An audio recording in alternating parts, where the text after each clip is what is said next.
Welcome to Nauset News. I'm Aiden Mitzis, here with your lineup. For our top story, for summer plans, we have Sydney Nickerson, Delaney Smith, and Tyrone Baptist. And for the High Five Student of the Week, we have Grace Cushing by Tyrone Baptist. Student Council will be by Sean Corbett. Then for sports, it's Wyatt Gaynor. Then Health Tip is by Noah Dziedzina. And the Fashion Tip by Isabel Merle. Finally, Jordan with our special report. And now, here are your daily announcements. Help save the North Atlantic right whale. Donate and receive a button created by Studio Art students. Funds will go toward the 1,000 Friends for the North Atlantic right whales. Nauset Disposal and other organizations are hoping to raise $100,000 to fund the Center for Coastal Studies Right Whale Emergency Initiative. Provincetown Film Festival. The Provincetown Film Festival is looking for volunteers for our 20th anniversary from June 13th through the 17th. There are all sorts of volunteer gigs like working at the movie venues, taking tickets, passing out ballots, other things. We want to congratulate all of the recent winners of the class selection. To check out who won, go to the Daily Bulletin. I'm Sydney Nickerson. And I'm Delaney Smith. And we're here with your top story of the week. We will be interviewing people about what their summer plans are. Here we go. I'm here with Matt Melo. Matt. Do you have any summer plans? I'm gonna get a movie, I'm gonna get an album and a novel, but yeah. Oh, really? What is the movie about? My movie's about my life. Really? Yeah. That's really cool. Yeah. Good luck with that. Thank you. I'm here with Mia Caldwell. What are your plans for the summer? I'm going to Amsterdam and Iceland For what? for fun. Have fun. Thank you.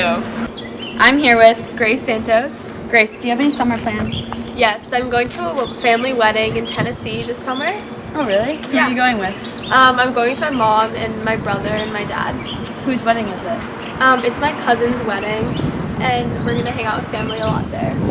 Anything other cool things you're planning? No, mostly just going to the beach with my family and hang out with friends. Me too. I'm here with Sophia Whipple. What are you doing this summer? I'm going to New Hampshire. With who? My best friends. Why? Because I like spending time with friends, and I think having a social life is really important. What are you going to be doing up there? Camping, hiking, nature-oriented stuff. Sounds fun. I'm here with Rihanna Hatch. Rihanna. Do you have any plans this summer? I am going to Maine this summer. Oh, who are you going with? My family. Oh, nice. What do you plan on doing there? Not skiing, like water skiing, mostly hanging out at the pond. Oh, really? That's cool. Have fun. Thank you. I'm here with. Riley Bent. What are your plans this summer? This summer I'm just gonna go to the beach a lot with my friends and work. Fun. Yeah. I'm here with. Hannah Brunel. What are your plans for the summer? I'm going to New Jersey to visit one of my friends. Yeah, it'll be fun. Walk around the boardwalk, and she lives in Margate, so yeah. That'll be fun. Yeah. Have fun. And we're back. That was your top story of the week. I'm Delaney Smith. I'm Sydney Nickerson. Thanks for watching. Hi, my name is Sean Corbett, and the Student Council wants to thank everyone who participated in the recent bingo fundraiser. Also, thank you to the Student Council officers for organizing a great Faculty Friday, which was the last one of the year. If you want to join Student Council next year, please contact Isabel Murr, Jordan Auer, and Ben Nickel. Thank you for watching Student Council. I'm Tyrone Baptist, and this is the High Five Student of the Week, Grace Cushing. She's a musician, and she's a junior, and she might be playing in senior. Will you be? Yes. That's great. So we heard you won a music award. What was that for? Yeah, so I won the Apollo Award at the Instrumental and Choral Music Banquet last week, and it basically is an award that you give to a student who demonstrates a lot of responsibility within your group and also your private or your solo instrument, and all the responsibility you have with that instrument as well. So it's just a collection of kind of all the awards put together in one. So I was very excited to receive that award for Nauset's instrumental section. And is this the instrument you play the solo? Yes, this is the cello. It is my primary instrument. I also play the trombone, a little bit of piano, and guitar too. Nice. Are you going to be playing in college? Yes, I plan to double major in music ed and cello performance in college and then continue with a career in that as well. So have you thought of any schools? Yes, I have narrowed down my list to about 6. So I'm thinking of Ithaca College, McGill, the Hart School of Music, which is part of the branch of the University of Hartford. I'm thinking of Boston Conservatory, UMass Amherst. Yeah, it's a few. Good. Well, there's your high five. And this was the high five story of the week. Hi, I'm Matt Morrow. I'm here with Tony.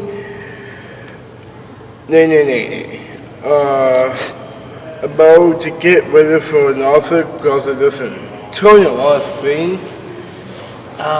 Getting ready for Nauset graduation has been a long week. It started with getting the risers from the middle school, setting those up. And prior to that, getting the blue floor cleaned and waxed, moving all these chairs in, podium, microphones, geez, a bunch of stuff. Yeah. Getting ready outside, doing a lot of cleanup, things like that. So the weather's been great for that. Yeah.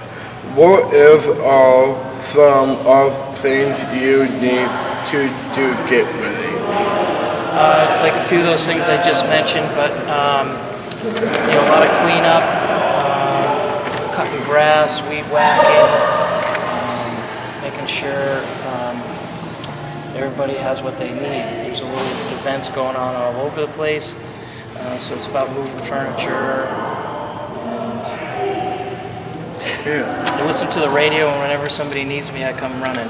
Yeah. What are the 2 big screens for? That's a good question. It's new this year, the 2 big screens. We borrowed one from the town of Eastham. Slideshow presentations, things like that. I think they've got some video throughout the school year. I think just another special effect that brings another element to the graduation. Okay.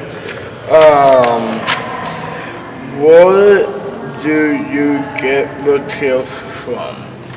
We rented them from a company that rents tents and chairs and all stuff like that, but we don't own these. They came in a truck. What kind of truck? Box truck. Yeah. It has a lift gate on it. Okay. So they wheel them off the truck, wheel them inside, and then a bunch of students and my staff just started unloading and setting up. The school looks great, and the whole campus looks great. Good job. Thank you. I am Matt Morrow, and I'm here with Tony Nene, reporting for Nauset News. Hello, I'm Jordan Hour, and this week I have your special report. Some Nauset students received their schedules and were not happy with it. If you'd like to fix it, Mr. Vasquez is guidance counselor who will answer some questions for us. Let's go talk with him.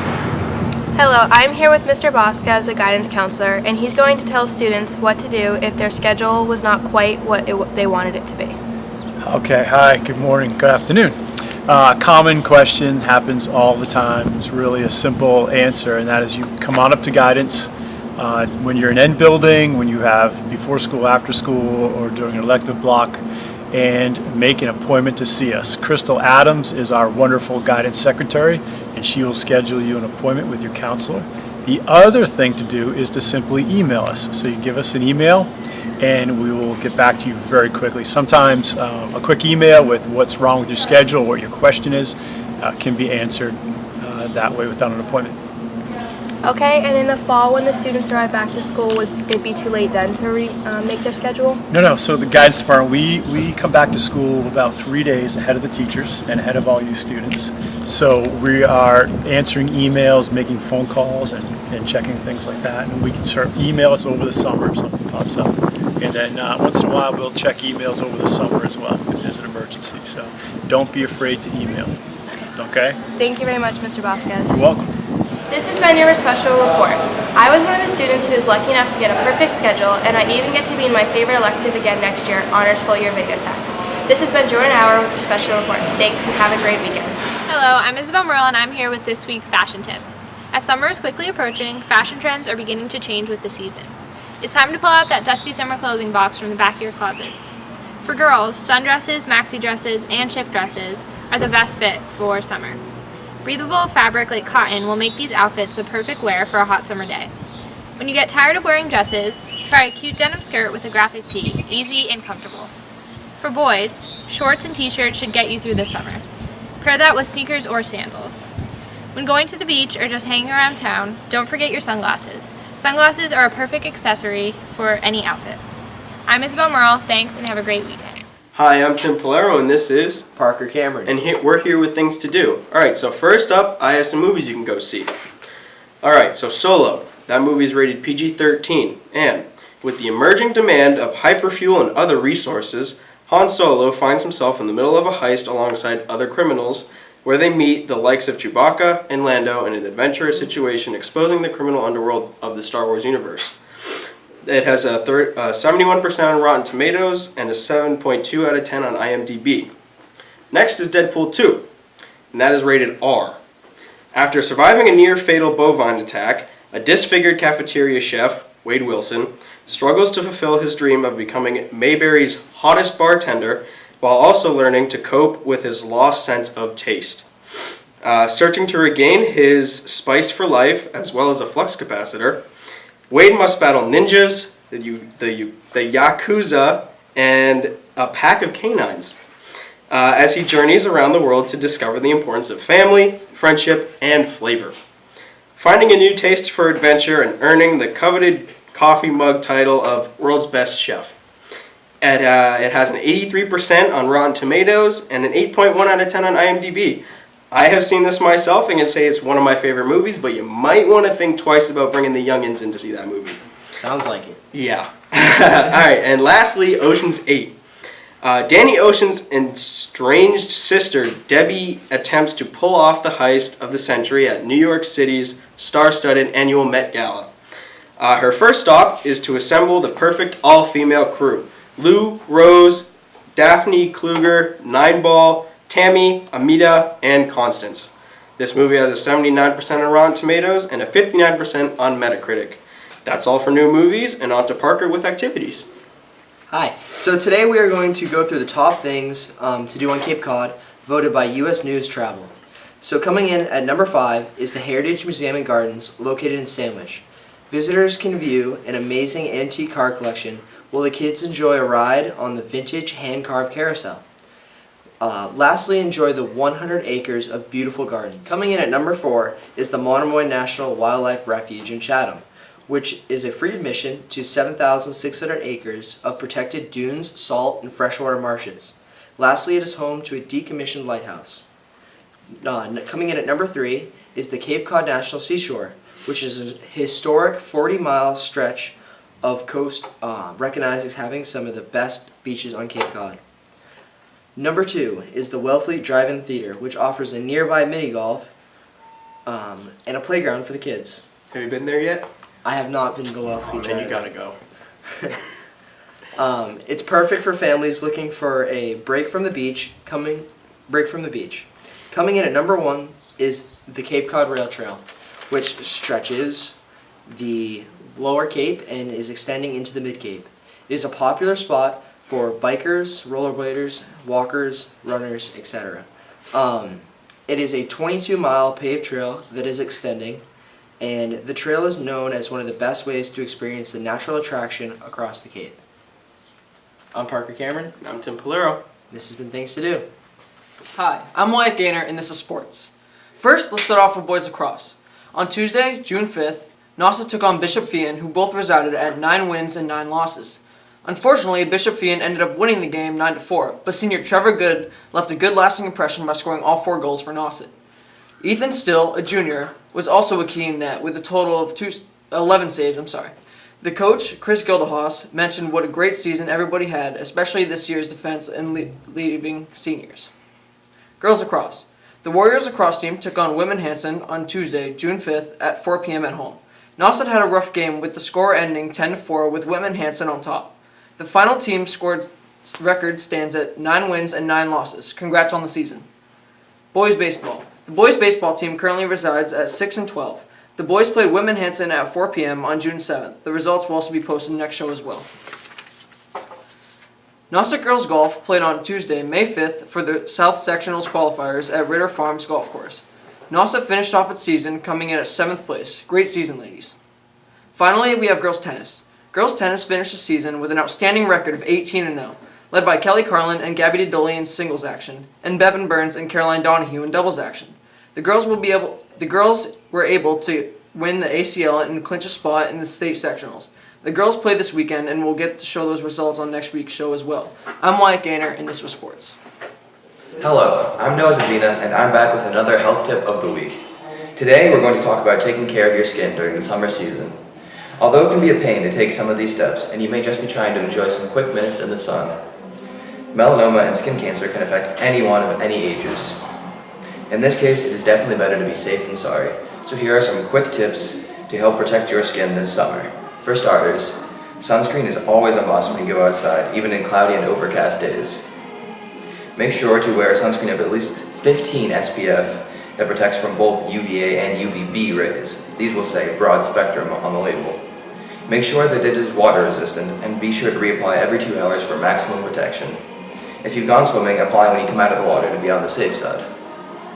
Additionally, make sure to apply the sunscreen roughly 30 minutes in advance of spending time outside. This will allow the skin time to absorb it and thus protect your skin better. Read the directions on the sunscreen you buy for the best effect. Now for clothing. Make sure you wear tightly woven clothing that can block out the sun. If you put your hand under a single layer of the fabric and hold it up to a source of light, and you can see your hand, then your clothing is not thick enough and will not offer protection from the sun. So you should either change clothes or apply sunscreen underneath your clothes. Hats are good protection as well. In general, wider brimmed hats are better for protection from the sun, with a brim of 3 inches would be ideal. These will protect your eyes, ears, neck, forehead, nose, and scalp, although applying sunscreen is still highly recommended. Also, make sure to wear sunglasses that are UV absorbent. They don't have to be expensive, but should block 99 to 100% of the sun's rays.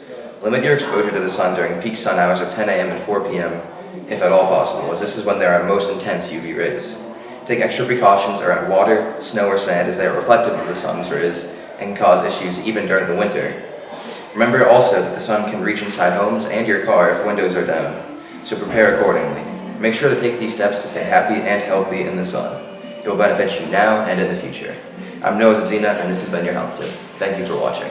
My name is Marcus Giuliani, and I will be telling you about the dangers that come when you don't buckle up when you get behind the wheel or in anybody's car. First of all, motor vehicle crashes are a leading cause of death among those aged 1 through 54 in the U.S. Most crash-related deaths in the United States occur to passenger vehicle occupants. Anyway, this really shows how dangerous being in a car can be without even bringing in a seatbelt. However, when there's a seatbelt involved, more than half of teens 13 to 19 years old and adults aged 20 to 44 who died in crashes were unrestrained during the accident. And more than 2.3 million drivers and passengers were treated in emergency departments as a result of being injured in vehicle crashes that involved no seatbelt. Young adult drivers and passengers 18 to 24 have the highest crash-related non-fatal injury rates of all adults. And costs for non-fatal crash injuries to drivers and passengers resulted in more than $45 billion on a lifetime medical and workload costs in 2013. That's all today. Please make sure to buckle up, and remember, click it or get a ticket. Thank you. I'm Tom Dudzik with this week's Talent Search, and I'm here with Josh Devlin, who was in our Fine Applied Arts night the other night, and he's here with this project that he had entered. And as you can see, he made a bowl. So Josh, what did you make it out of? I made this bowl out of black walnut. Believe it or not, at one point this was just a block about maybe this like this big. And I mean, I could see in your bowl that it looks like there was a hole there at one point. What did you fill it with, and how did that hole happen? well, basically there was a knot. I'm not entirely quite sure how it happened. I left my project for a day or two, and when I came back I noticed there was a hole in it, so I sealed it up with some epoxy, and it's holding together pretty well. Nice. So how long did it take you to create the bowl? This project ran me about 2 or 3 weeks. Oh wow, you got it done pretty quick then. So What did you do to seal it? Did you put any type of coating on it, like a beeswax or polyurethane, anything like that? I can't quite remember the name of it at the moment, but it was like a clearish liquid that I went around on the outsides of it and glazed the inside a little bit. A bit of it's starting to chip. There are a few, couple cracks in there and such. A little dent there, but I should be able to seal that back up with epoxy pretty easily. All right, nice. The bowl came out well.